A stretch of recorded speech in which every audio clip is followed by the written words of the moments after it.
A Casa dos Espíritos. Meu nome é André.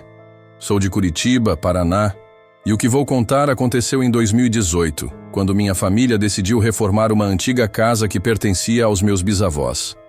Ela ficava no interior do estado, em uma cidade pequena e cercada por plantações. Era uma construção grande, com quase 100 anos de história, mas estava abandonada há décadas. Meu pai sempre falava que aquela casa tinha algo estranho, mas minha mãe insistia que seria um ótimo lugar para passarmos os finais de semana. No começo, tudo parecia normal, mas bastaram poucos dias lá para percebermos que aquela casa nunca esteve realmente vazia. Chegamos ao entardecer. O lugar estava empoeirado, com cheiro de madeira velha e um silêncio opressor. Meu pai olhava para as janelas, como se esperasse ver algo. Perguntei o que o incomodava, mas ele apenas balançou a cabeça e disse: "Nada, só lembranças." A casa tinha 2 andares e um sótão, que ficava trancado há anos. Minha mãe decidiu que passaríamos a noite ali para planejar a reforma. Eu e minha irmã, Camila, ficamos empolgados. Mas quando o sol começou a se pôr, uma sensação estranha tomou conta do ambiente. O vento uivava pelas frestas das janelas e o som de passos parecia ecoar pelos corredores, mesmo quando ninguém estava andando. Foi na primeira noite que tudo começou. Acordei de madrugada com um barulho vindo do andar de baixo. Eram arranhões, como se alguém estivesse passando as unhas na madeira da porta da sala. Minha primeira reação foi pensar que algum animal havia entrado na casa, mas, quando olhei para o corredor escuro, senti um arrepio. Foi na primeira noite que tudo começou. Camila também estava acordada. Ela olhava fixamente para a porta do nosso quarto, pálida. "Você ouviu isso?" Ela sussurrou. O som continuava, mas dessa vez acompanhado de algo pior. Uma respiração pesada, rouca, como se alguém estivesse parado ali, do outro lado da porta. Meu coração disparou. Me aproximei devagar, tentando ouvir melhor. Então, a maçaneta começou a girar. Me afastei imediatamente e corri para acordar meus pais. Mas quando voltamos para verificar, a porta estava trancada e o corredor completamente vazio. Ninguém dormiu o resto da noite. No dia seguinte, meu pai encontrou algo estranho no porão. Um baú antigo, coberto de poeira e trancado com correntes. Ele chamou um pedreiro que trabalhava na reforma para ajudá-lo a abrir. Dentro, encontramos documentos, fotos antigas e um diário. As fotos mostravam pessoas que nunca tínhamos visto antes. Mas o mais assustador foi o diário. Ele pertencia a uma mulher chamada Helena, que viveu na casa nos anos 1930. Suas últimas anotações falavam sobre vozes na noite, sombras que se moviam pelos quartos e pesadelos que a atormentavam todas as madrugadas.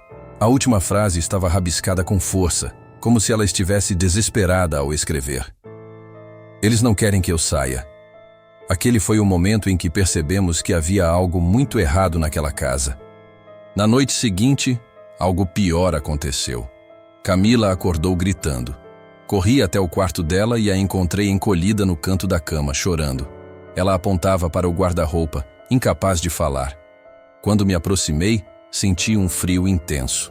Abri devagar as portas do armário e, por um instante, vi algo dentro. Era uma mulher. Seu rosto estava coberto por sombras, os olhos eram vazios e sua pele parecia apodrecida. Ela sussurrou algo que eu não conseguia entender. E no mesmo instante, as luzes piscaram. A porta do armário bateu com força e um vento gelado invadiu o quarto. No dia seguinte, meu pai ligou para um antigo morador da cidade e contou o que aconteceu. O homem ficou em silêncio por um momento e depois disse: "A casa de vocês pertence a Helena. Ela nunca foi embora." Ele explicou que Helena era a última moradora da casa e que desapareceu sem deixar rastros. Alguns diziam que ela enlouqueceu, outros que foi levada por algo que vivia dentro daquelas paredes. Nunca voltamos para aquela casa. Meu pai vendeu a propriedade pouco tempo depois. Até hoje, quando passo perto daquela cidade, sinto um arrepio e me pergunto se Helena ainda está lá, presa entre as sombras da casa que um dia foi dela. E se naquela noite tivéssemos ficado um pouco mais, será que teríamos saído vivos? A maldição. Meu nome é Gustavo. Sou de Campo Grande, Mato Grosso do Sul. O que vou contar aconteceu em 2018, quando fui visitar uma pequena cidade no interior do estado para um trabalho de fotografia documental.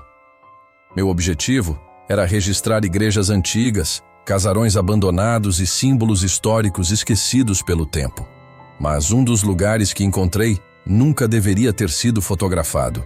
A cidade chamava-se São Miguel das Águas e ficava a quase 3 horas de carro de Campo Grande. Pequena, com ruas de paralelepípedo e poucas centenas de habitantes, parecia um lugar comum à primeira vista.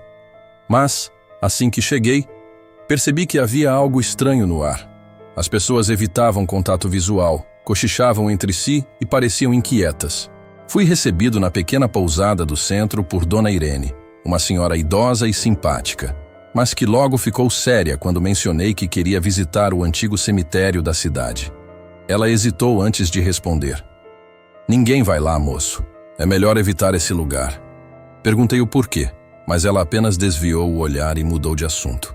No dia seguinte, saí cedo para explorar a cidade e eventualmente encontrei um senhor que aceitou me guiar até o cemitério.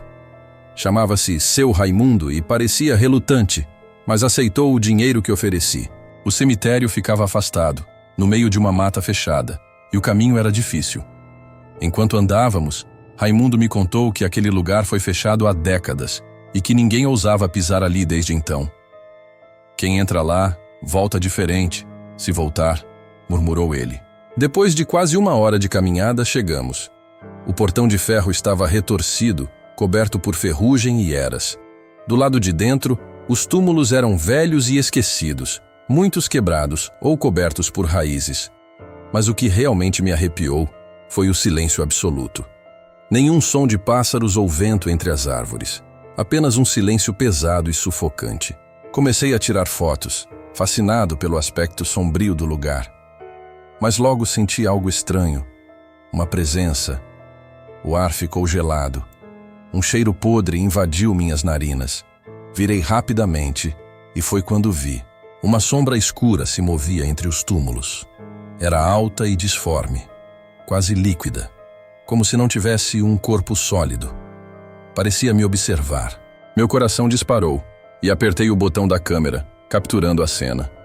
O flash iluminou a escuridão e por um breve instante vi um rosto dentro da sombra. Olhos vazios, boca retorcida em um sorriso impossível. Foi o suficiente para me fazer correr. Voltei para a pousada tremendo.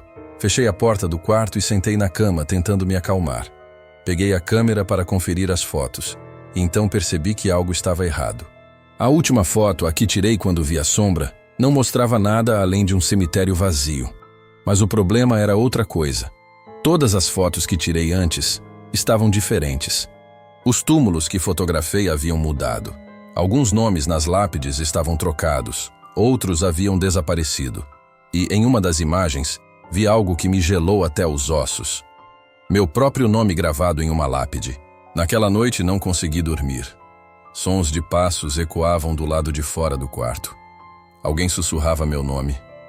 Em um momento de desespero, peguei minhas coisas e corri até o carro. Saí da cidade sem olhar para trás. Nunca mais voltei a São Miguel das Águas. E até hoje, quando revejo minhas fotos daquela viagem, percebo que, a cada ano que passa, a lápide com meu nome parece mais velha, como se estivesse esperando. Deixe seu comentário e se inscreva para mais histórias assustadoras.